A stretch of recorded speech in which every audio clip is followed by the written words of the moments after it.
Hello, my beautiful people. You are tuning in to another episode of the Shed Some Light podcast, a podcast where people of color can share their stories about their experiences with police brutality, profiling, targeting, and more to shed some light on what people of color go through with their interaction with police officers.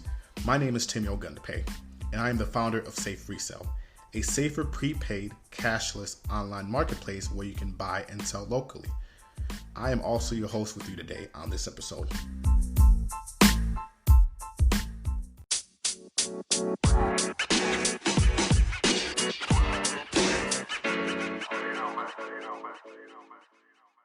Hello, my beautiful people, and thank you for tuning in to episode 7 of the Shed Some Light podcast. I'm your host, Timmy Ogundepe. Today, it's my pleasure to introduce you to our, number 6 guest, Tron. What's up, bro? How's it going? What's going on, people? I'm doing good. Thank you for coming on the show, bro. I appreciate it. No problem. Appreciate you for having me. Yeah, no doubt. So let's just get right into it. Go ahead and tell the people who you are, where you're from, where you stay at, anything you want them to know, and we'll just go from there.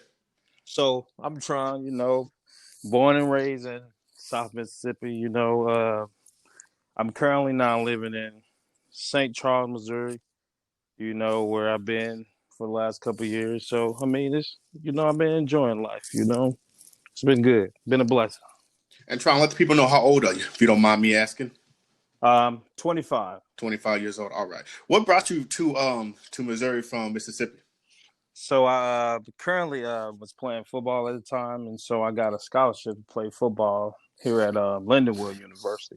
Mm-hmm. And so I'm here, and then I met my wife, and so pretty much what a wife said, you got to stay. So Is your wife from Missouri? Excuse me. So she went to high school out here, but she's actually from Texas.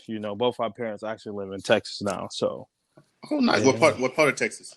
McKinney. Okay, that's is that Dallas suburb? No, yeah, just north of Dallas. Okay, nice. Okay, what position do you play? I play linebacker. Okay, you're on the right side of the ball. Then I play corner, so you're on the right side of the ball. Yes, sir. All right. Well, I heard you got a couple or some stories you want to share with the world today. Oh, yeah, absolutely. Right. Go ahead and just set the scene for us, when it was at, how old you was, and then just tell the story and go from there.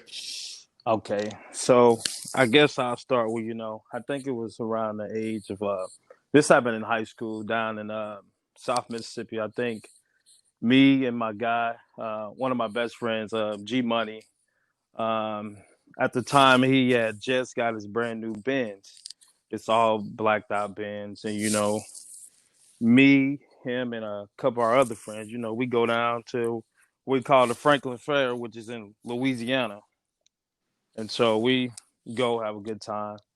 And as we're coming back, I don't know if everybody knows, but they have what they call roadblocks to where, the cops and everything are always set up at a certain spot where they're always checking license, identifying just to make sure everything's good. So we're coming up, approaching the roadblock.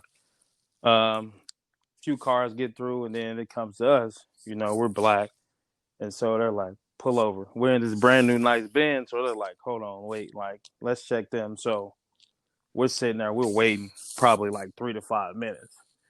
And, I'm like, man, what's going on? We ain't did nothing, anything. And so cop comes to the car, he run my buddy G Money license, and he's like, hey, I don't know if this is your car. I don't know if it's stolen or not. So we're like, what? So at this point, I'm sitting in the back oh, man, we done had a great night and it's about to get ruined. So then at this point, he tells all us to get out the car. So I'm in the back. I'm like, you don't have no right to tell us to get out the car. So why are we getting out the car? We didn't do nothing. So then he's like, sir, get out of the car. So I'm like, okay. So we all get out the car. He searches. He pat us down. He was like, we drugs. And here we are, I think it was actually my junior year of high school, maybe. And we're sitting there this man is racially profiling that just for being black. And because we're riding in a nice black on black Benz. And I guess he's trying to say black people, we can't have anything nice. Mm-hmm. And the first thing you assume is that we stole the car, that the car stole. So at this point, it's like, are you kidding me right now? Like, black people, we have the right, just like everybody else, to have great things in the world, just like the white people. Mm-hmm. How old was G Money at the time? Is he your age? G Money was at the time. I think he was 18 or 19 at the time. Around it, he's older than me, Mm-hmm. so yeah, we grew up together and everything. So I'm not too familiar with them roadblocks, right? I don't know really the laws of it. Can they search your car without your permission on the Well, roadblocks?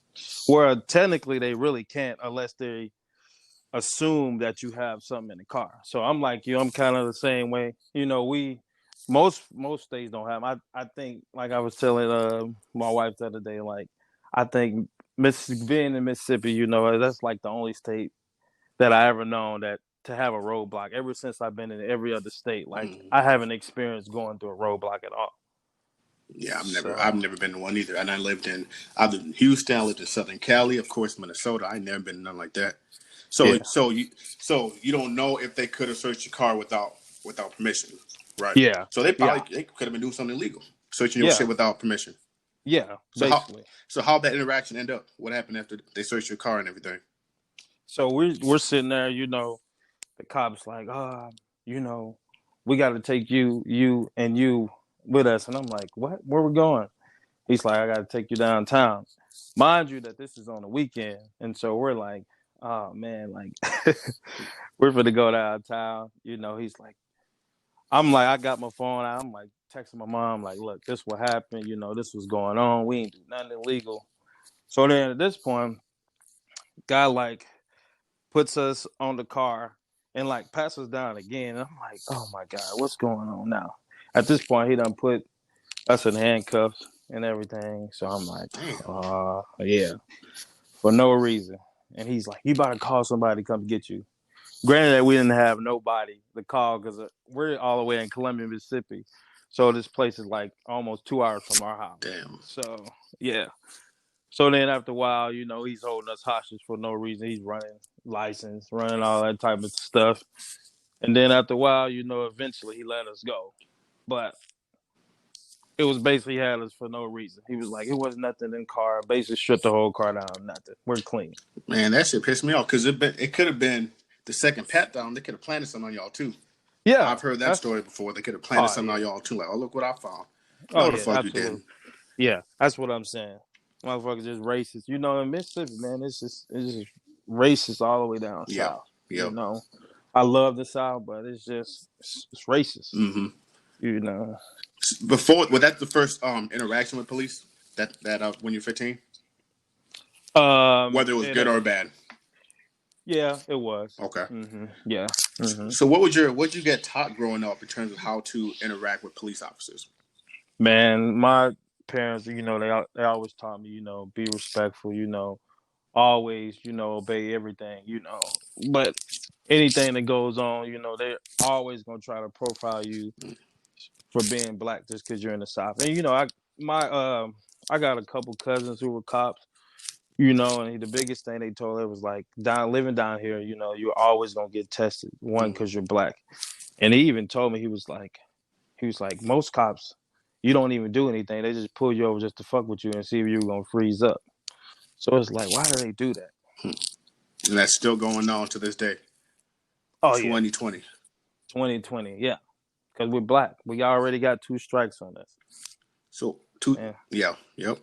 In terms of perception from when you were growing up to now, has it changed? Has it gotten worse? Has it gotten better? What's your perception of police from when you were younger to right now?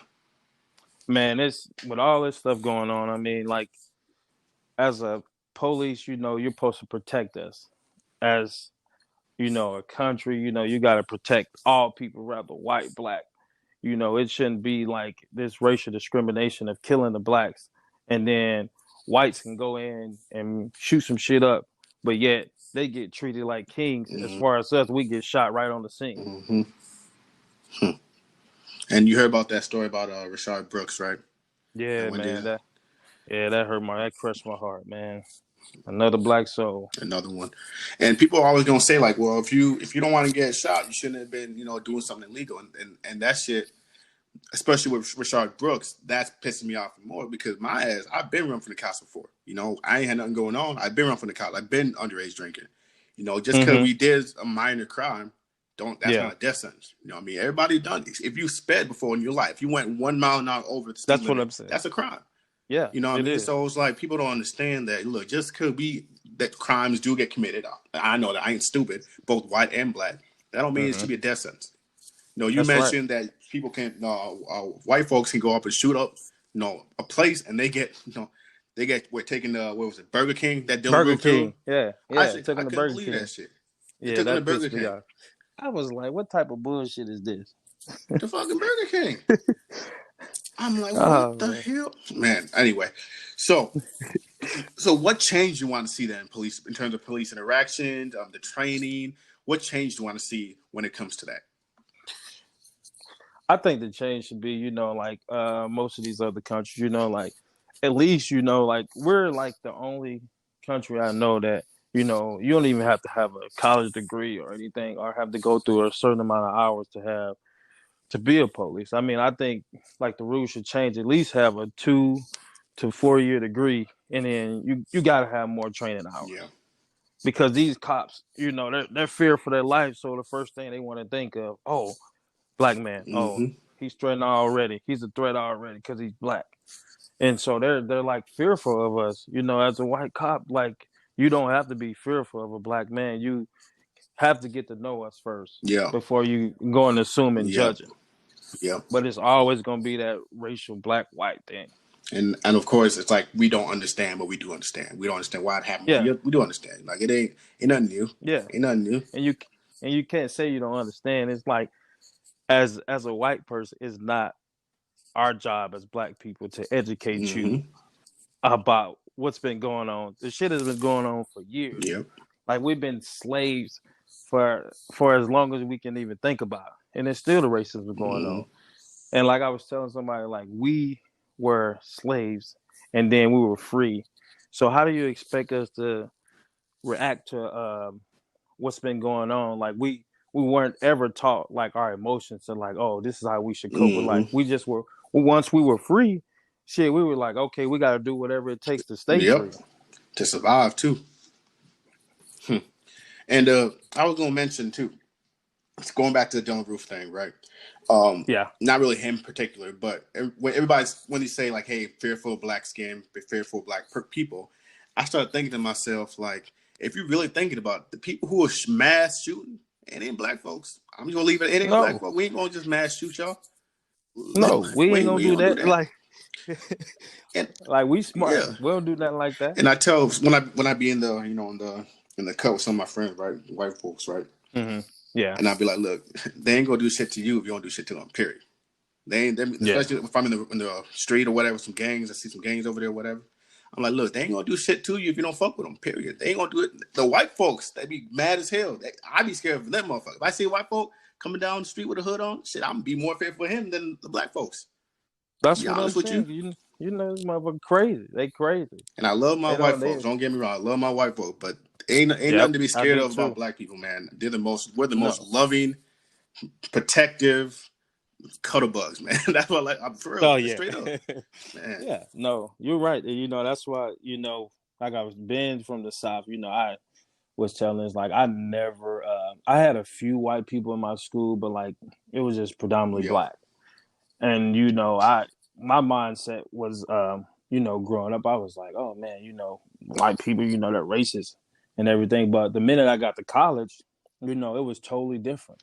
I had to tell myself, I need to branch out, open out, and open up and see, like, there are good white people in the Yep. world. I got a couple, of my buddies, who are great friends. Mm-hmm. They've been good since the day I met them, and so I was like, I shouldn't have judged them coming in as far as the way I did for so long. I was like, there are great white people in the world. So let me ask you You know, then, what made you change your mind? Just being around them, or what? How you go from thinking white folks are racist to liking white folks, having good friends with white people? How that happened? hmm well, being in, growing up around that environment, I grew up to where a certain area where you'd have heard the term redlining. I've heard of it. I don't know To what it is where though. so the term it's where if you were black, you couldn't live in this certain area with the whites because you were black. Okay. So that was like one of the toughest things. So I was like, they don't want us around them. So shit, like, what's the deal? Mm-hmm. Like, why can't we be around you? I live in this area. Mm-hmm. We got the same equal rights as you. And so, but when I got to college, I was like, if I want to make it in this world, I gotta be, as a Christian, we are taught to love everybody. Mm-hmm. And so I had to change my mindset. I'm God-fearing man, and God wants us to love everybody. And the biggest thing, we have to love our neighbor. Mm-hmm. And so with that, my whole mindset changed. So I couldn't just talk about it. I had to be about it. So the reason I asked that question is because I be thinking about the white folks who don't grow up around black folks. All they see about black people are gangs shootings at and whatnot. So it's like their upbringing could be similar to yours, except in reverse, right? So how would you suggest for them to change the mentality? Let's say, hey, all we know is like the black folks are bad, black people are bad, people of color are bad. That's all they know, right? So when they get out into the world, they already have their brains wired to think that way, which some of those people end up being police officers, judges, doctors, so on and so forth, right? So how do we as people of color help change white folks who think that way's mind? How do we do that? The biggest thing, as a white person, like I gotta tell people, like, don't be scared. Like, you don't have to be scared to ask us something if you don't know. Yep. Like I had one of our friends, she's white. She sat down with us, and like the biggest thing, like I told you, we can't educate you on what it's like being black.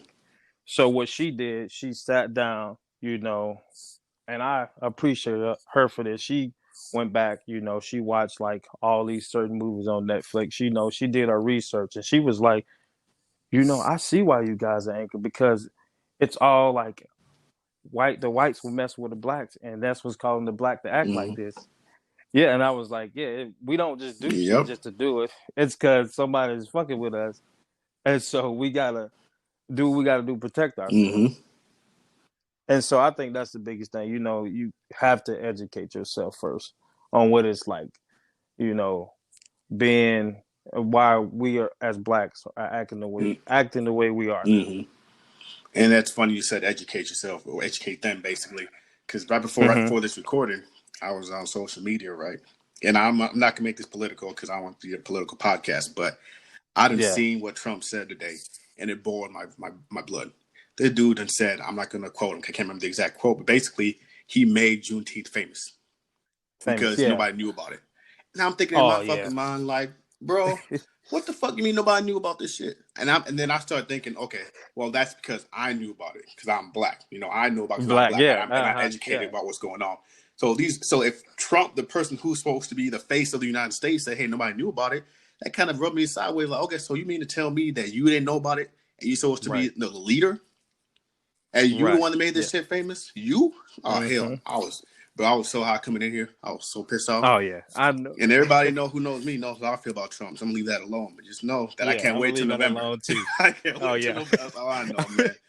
Okay. I believe that one alone, too. But, like, it's stuff like that. We have to, like, as black people come together as a community. We got to, like, celebrate and, stand up for ourselves and for our rights and the stuff that we deserve in this world, And like you said, Juneteenth, it's tomorrow. We're gonna do it big. Man, I live right over about 15 minutes away from Cup Food where that George Floyd murder happened, right? And by the time people hear this podcast, it would have been over, obviously. But they have a celebration right outside the Cup Food, man, like barbecues and like DJ playing all that stuff. So I'm gonna head up there and just celebrate being around my people, and I can't wait. I cannot wait for that. Man. So going along that line, because I know that a lot of companies now, maybe not a lot, but a good handful of companies are making Juneteenth a paid holiday, right? What's your thought about what's your thoughts on that? I mean, I think it's something we should have did a long time ago. I mean, like, why now take the initiative to it? It's sad that it took so long for all this shit to go on for us to be finally appreciated for a change. Do you think it's genuine? Do you think these companies are really doing it because they care, or they just want to make sure they're in the limelight and appeal to I black mean, folks? for some of them, I think they genuinely care. For some, it's just my Yeah. opinion. Some of them might care, and some of them are just like, okay, we gotta do this to keep our blacks around, and like they might be showing like, okay, we're racist, but we're not racist Mm-hmm. if we give them this Yeah. holiday. So it's so many, like your own opinion in your mindset. You like, are they really appreciating us, or are they just doing it just because we're black? Mm-hmm.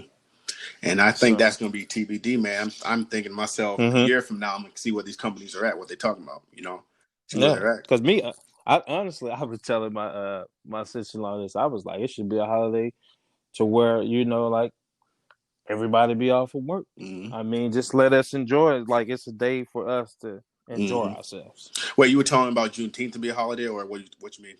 Yeah, Juneteenth to be Yep. like a national Yep. holiday for us to have that day off to appreciate for us being free. Yeah, I agree.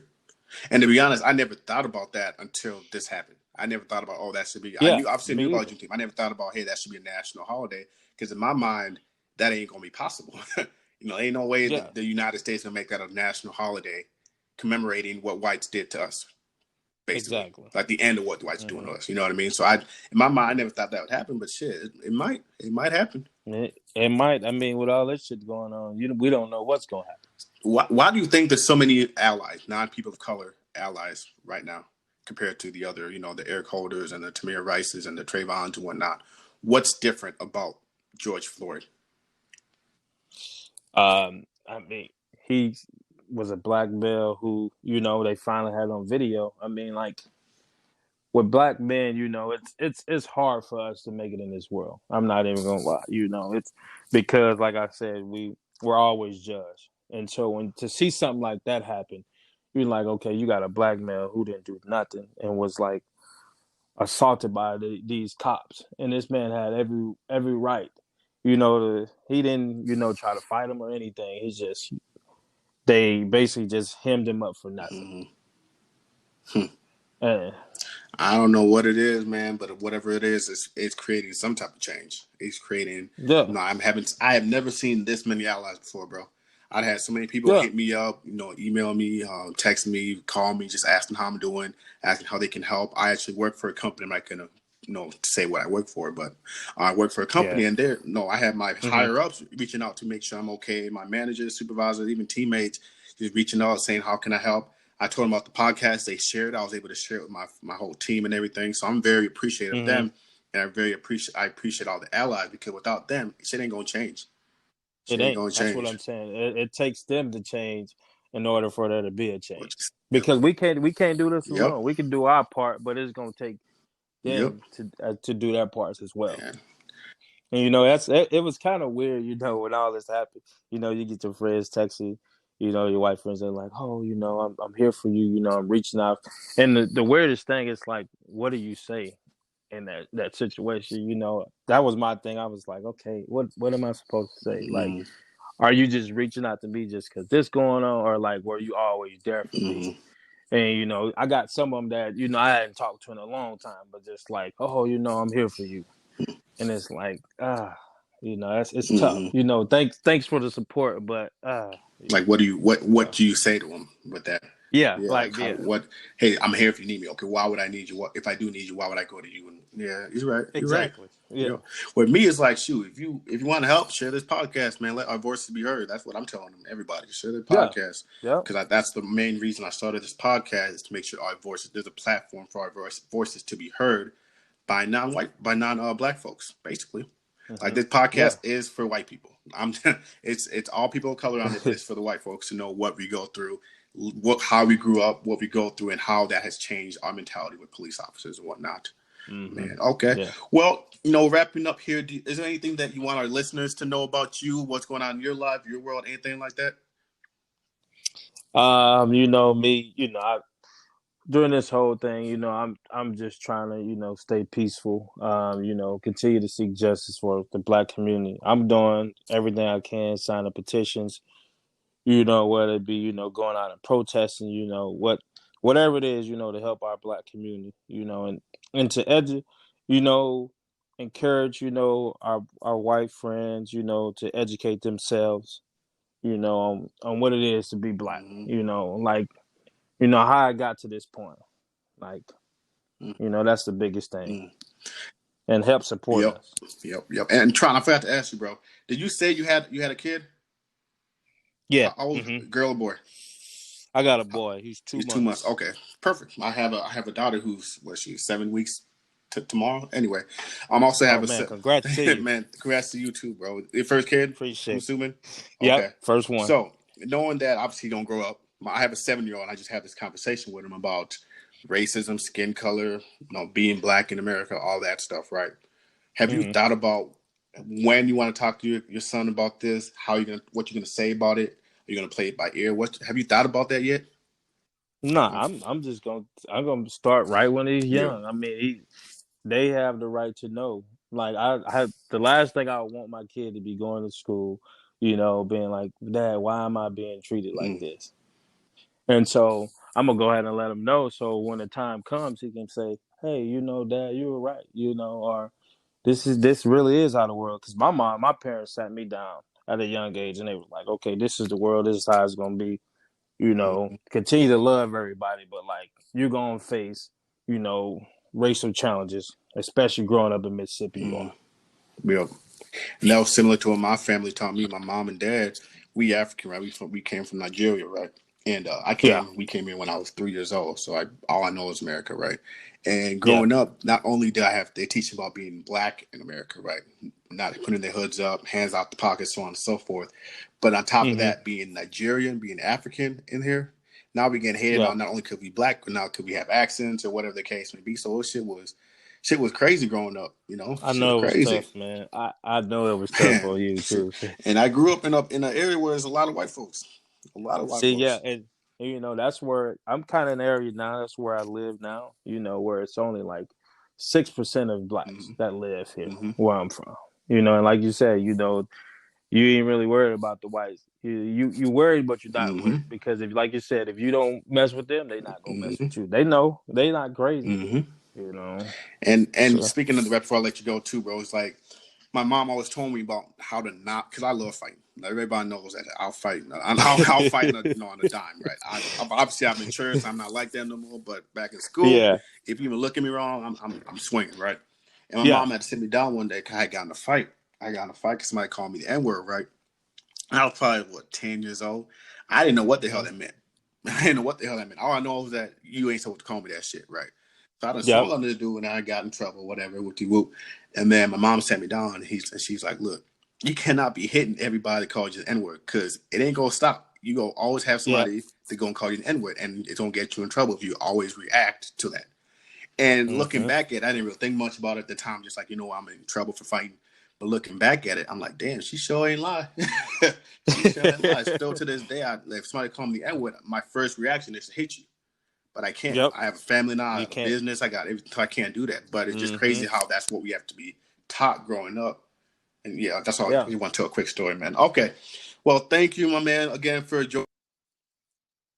I'll let you go, bro. I want to make sure we get the black owned business shout out from you. Do you have a business you want to plug up? I do, man. Actually, out here in St. Louis, a business called Royally Baked. They're like a vegan play where they are vegan. I mean, they have. I'm not vegan, but trying this food, I mean, has definitely opened my mind up of like the people who are vegan. You should definitely give this place a try. They have some awesome, delicious lasagna, enchiladas. They make these vegan chocolate chip cookies that are super amazing. And so I would definitely say give them a try. What's the company name again? Royally baked.